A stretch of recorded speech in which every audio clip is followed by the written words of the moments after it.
All right. Ready to dive into something we all experience but like rarely stop to truly think about? Attention. That feeling of focus, zeroing in on something.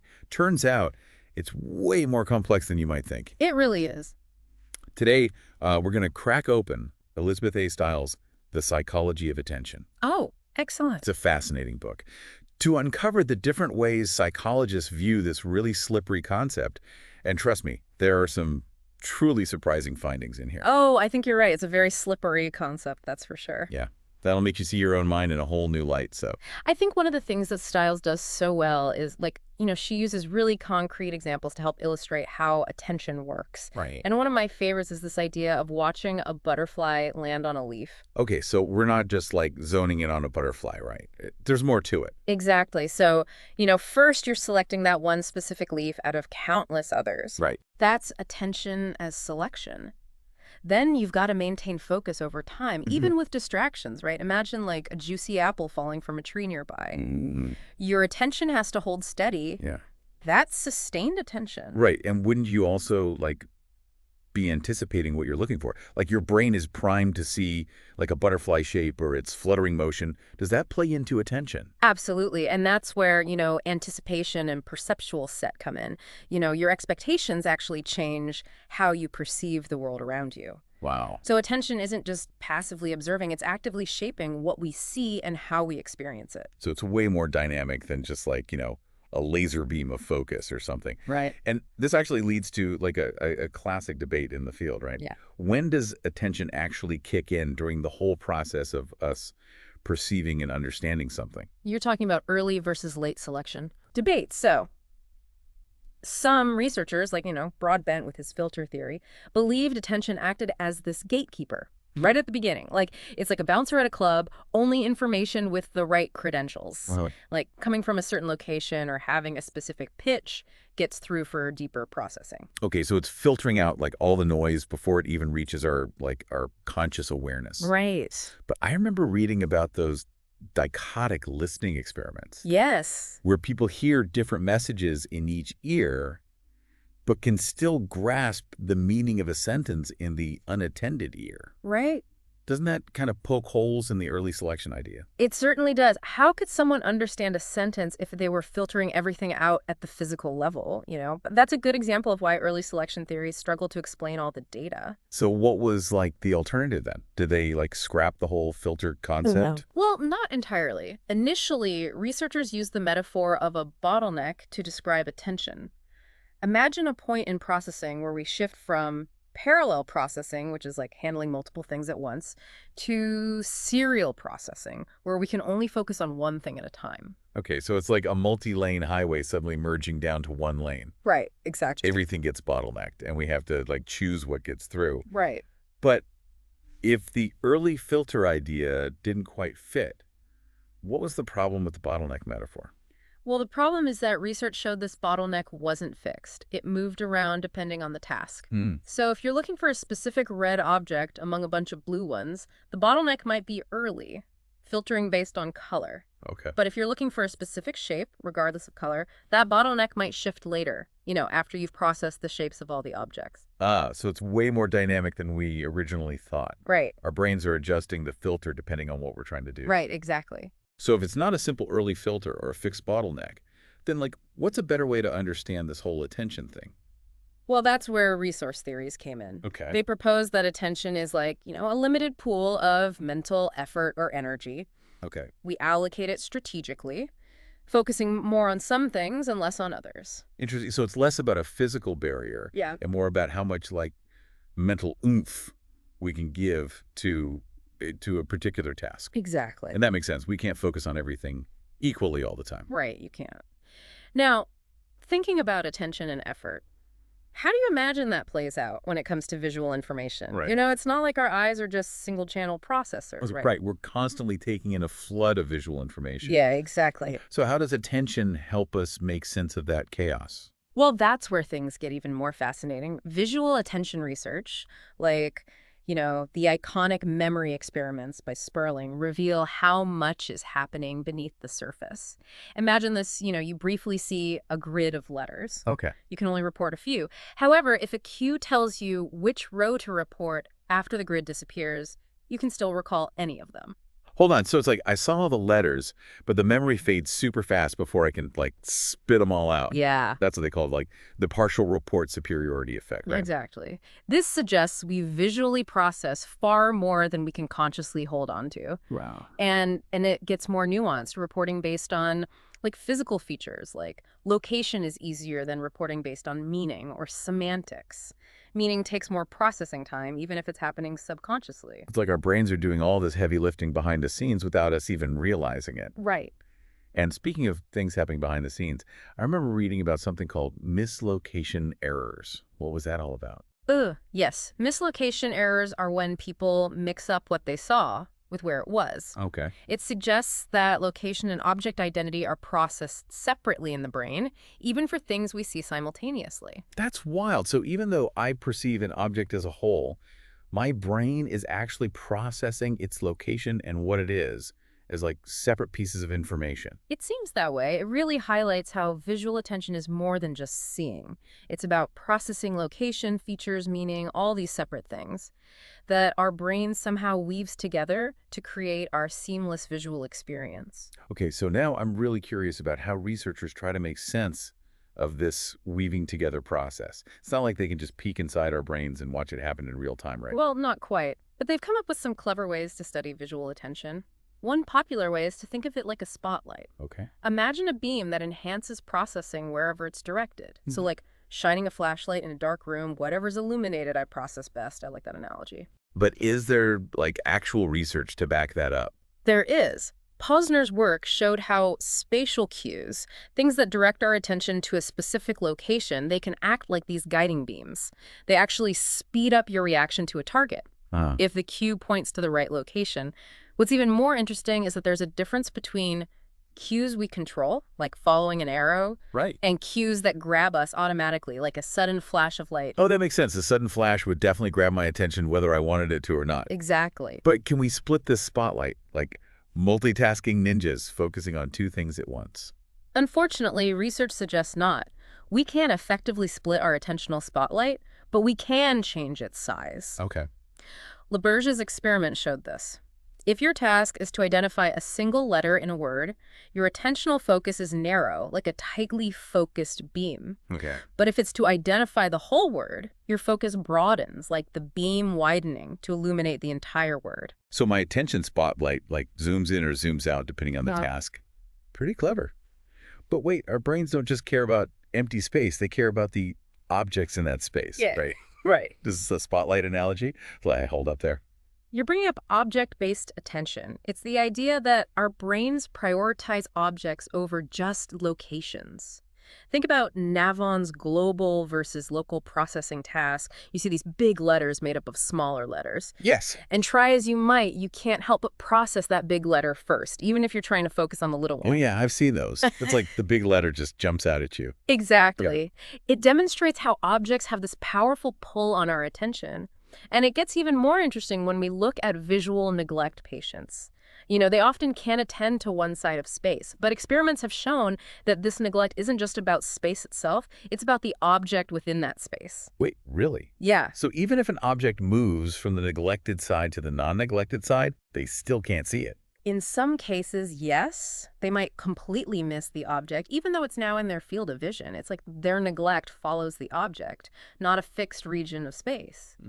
This really challenges our assumptions about how attention works. Wow, that really blows my mind.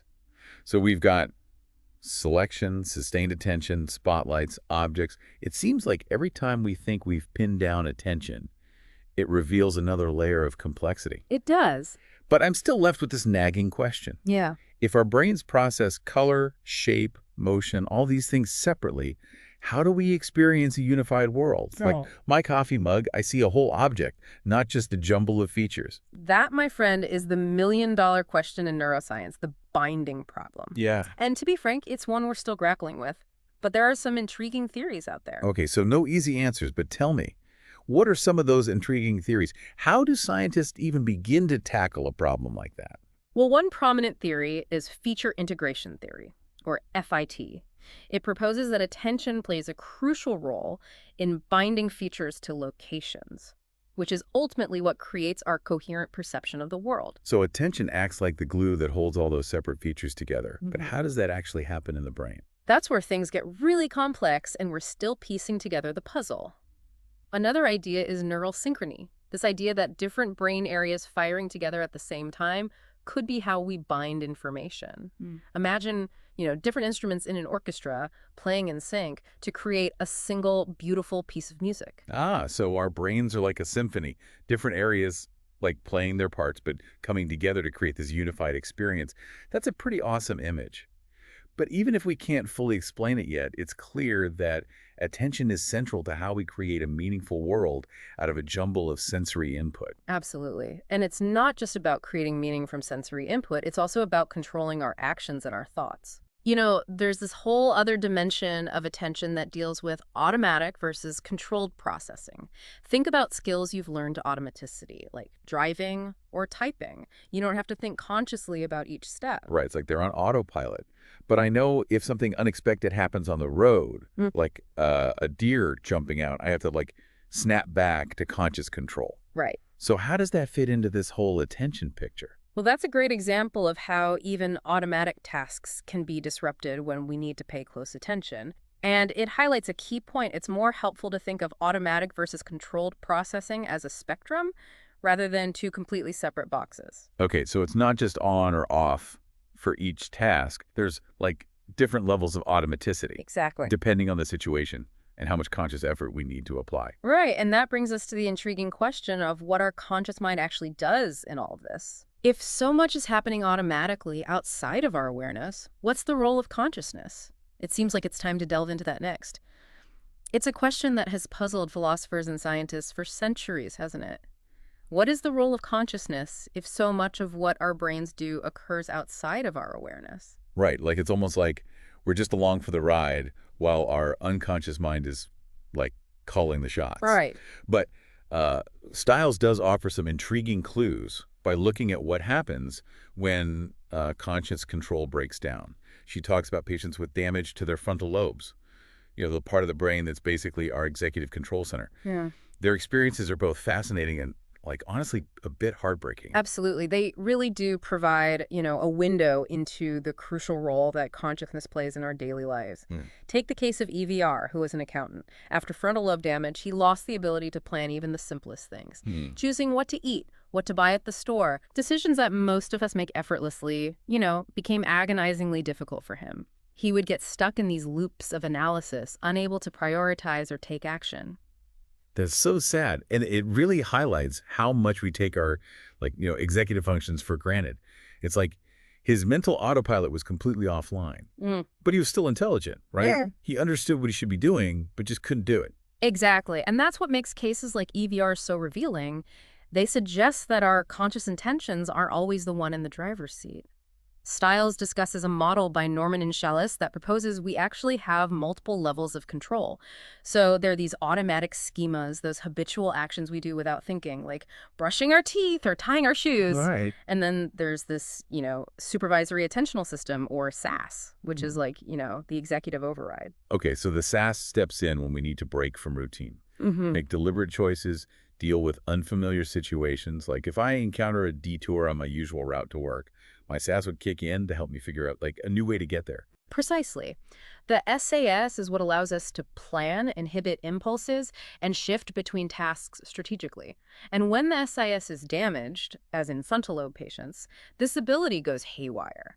They might get stuck perseverating on a task even when it's no longer relevant, or become easily distracted by, irrelevant things in their environment. Instead of being goal-directed, their behavior becomes fragmented, driven by whatever stimulus is strongest in the moment.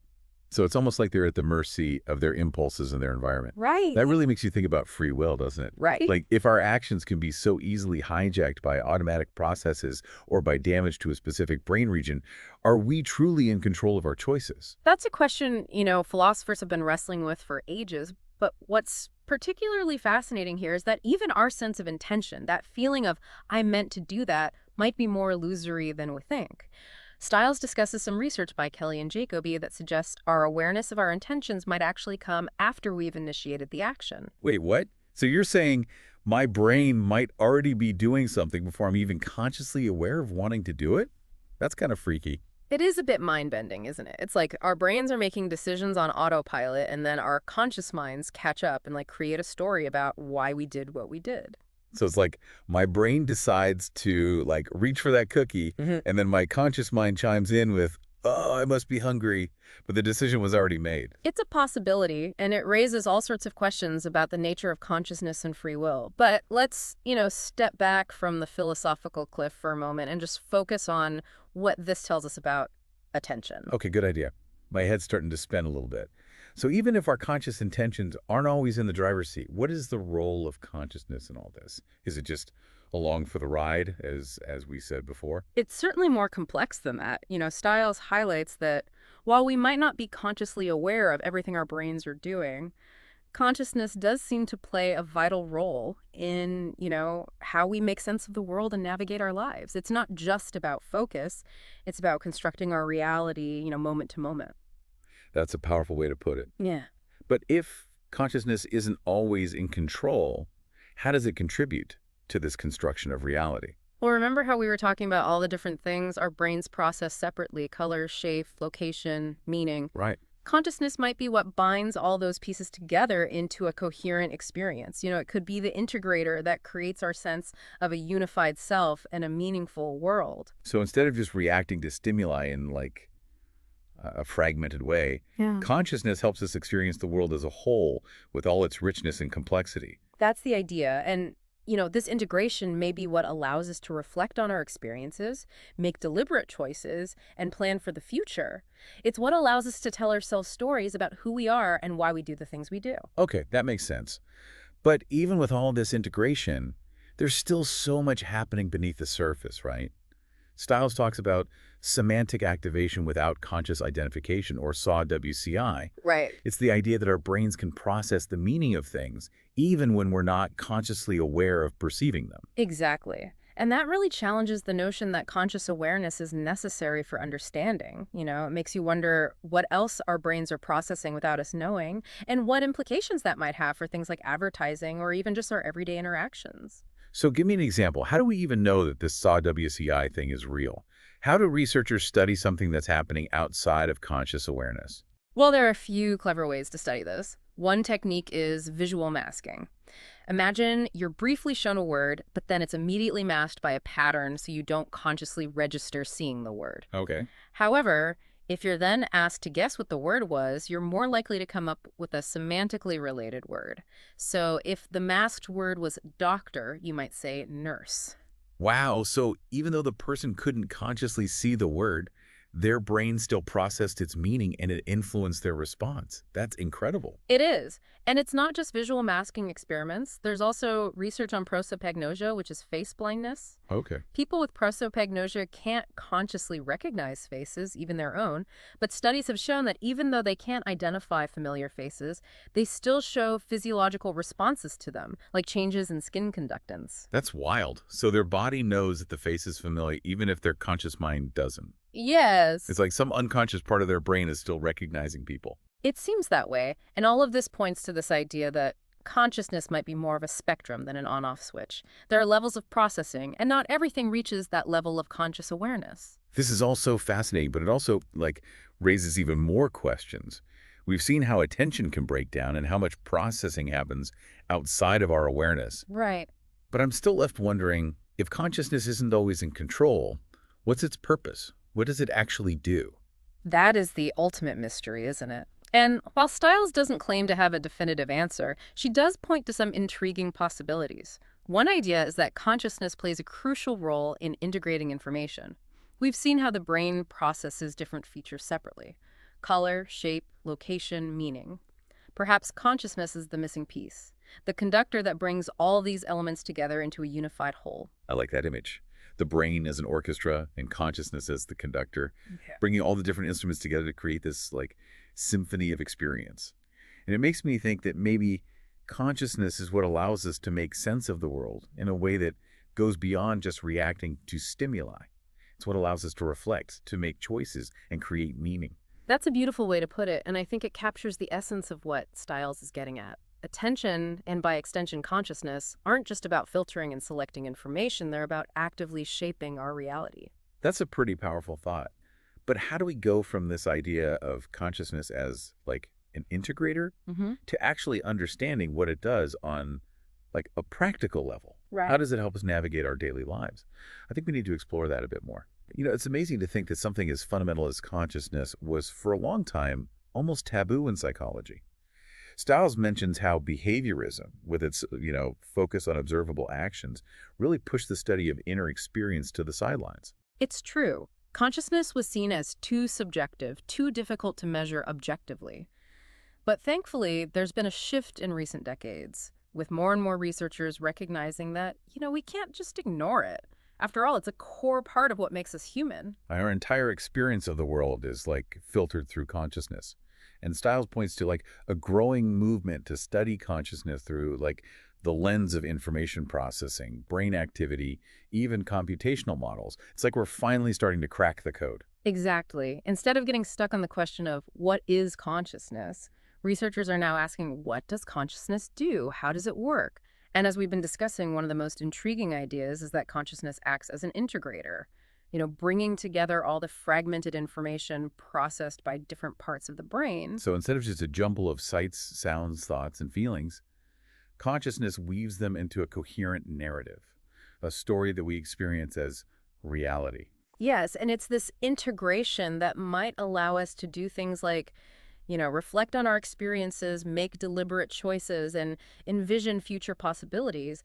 It's what gives us a sense of agency and continuity in our lives. That makes sense. But even with this integration, we're still only consciously aware of a tiny fraction of what our brains are doing at any given moment, right? It's like we're just seeing the tip of the iceberg. That's a great analogy. Imagine your brain as this vast ocean of information, and consciousness is like a spotlight that illuminates only a small area at any given time. We can shift that spotlight around, focusing on different things, but there's always this vast amount of information happening beneath the surface. So all that unconscious processing isn't just wasted energy. It's actually playing like a vital role in shaping our thoughts, feelings, and actions, even if we're not aware of it. Absolutely. Think about it. If we were consciously aware of every single bit of information our senses take in, every thought that pops into our heads, every fleeting emotion, we'd be completely overwhelmed. Yeah, that would be a recipe for mental meltdown. So attention acts as a filter, selecting what's most relevant and bringing it into the spotlight of consciousness. And then consciousness allows us to make sense of that filtered information, connect it to our past experiences, and use it to plan for the future. That's a great summary. It highlights how attention and consciousness work together to shape our experience. And it brings us back to something we touched on earlier, this idea that attention isn't just something that happens to us. It's something we can cultivate and train. So we're not just passive recipients of whatever information our brains decide to focus on. We can actually like learn to control our attention, to become more mindful and intentional about what we allow into that spotlight of consciousness. Exactly. By understanding how attention works, we can develop strategies to focus more effectively, to resist distractions, and even to reshape our habitual patterns of thought and behavior. It's empowering. That's really encouraging. So it's not just about understanding attention.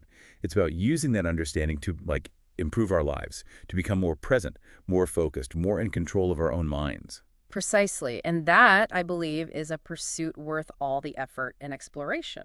Well, this has been a truly mind-expanding deep dive into the world of attention. We've covered everything from the basics of how attention works to some of the deepest mysteries of consciousness. And I have to say, I'm walking away with a whole new appreciation for the complexity and power of this often overlooked mental faculty. It's been a pleasure exploring these ideas with you. I hope our listeners have also found this deep dive thought-provoking and maybe even a little bit inspiring. And remember, listeners, attention is a skill. And like any skill, it can be developed with practice. So pay attention to your attention, notice how it shifts and wanders, and see if you can gently guide it back to where you want it to be. You might be surprised at what you discover about yourself and the world around you. Until next time, keep exploring and keep diving deep.